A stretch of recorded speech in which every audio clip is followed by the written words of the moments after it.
আলভারেজের একমাত্র গোলে চিলির বিপক্ষে জয় পেল আর্জেন্টিনা।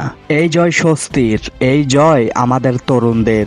আজ সকাল 7টায় চিলির বিপক্ষে মাঠে নামে আর্জেন্টিনা। ইনজুরি এবং সাসপেনশন জনিত ইস্যুর কারণে মাঠে নামতে পারেননি অনেক গুরুত্বপূর্ণ প্লেয়ার। সেই তালিকায় আছেন Nicolas Otamendi, Enzo Fernandez, Alexis Mac Allister.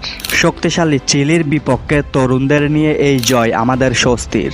Argentine তরুণ মিডফিল্ডার তিয়াগো আলমাদার বাড়ানো পাস থেকেই গোল করেন জুলিয়ান আলভারেজ। তরুণ 3জন মিডফিল্ডার নিয়েই আক্রমণ ভাগ সাজিয়েছিলেন কোচ লিওনেল স্কালোনি। আর্জেন্টিনার শৈল্পিক ফুটবল দিয়ে টিকিটাকা পাস খেলে শক্তিশালী চিলিকে উড়িয়ে দিয়েছে আর্জেন্টাইন তরুণ মিডফিল্ডাররা। আর্জেন্টিনার সর্বকালের সেরা ফুটবলার লিওনেল মেসিকে ছাড়াই আক্রমণ ভাগ সাজিয়েছিলেন কোচ লিওনেল স্কালোনি। ওতামেন্ডি না থাকায় ক্রিস্টিয়ান রোমেরোর সাথে ডিফেন্সে জুটি বেঁধেছিলেন লিওনার্দো বালের্দি। শক্তিশালী চিলির বিপক্ষে বড় ব্যবধানের জয় না আসলেও এই ছোট ব্যবধানের জয়গুলোও আর্জেন্টিনার জন্য স্বস্তির, কেননা দলে অনেক ইনজুরি এবং সাসপেনশন জনিত ইস্যু আছে। অন্যদিকে ব্রাজিল ইকুয়েডরের বিপক্ষে জয় নিয়ে ফিরতে পারেনি, শেষ পর্যন্ত ড্র করেছে। কার্লো আনচেলত্তির প্রথম ম্যাচেই ড্র করেছে ব্রাজিল। আর অন্যদিকে আর্জেন্টিনার সেলেসাও শিবিরেরা চিলির বিপক্ষে 1-0 গোলে জয় নিয়ে মাঠ ছেড়েছে।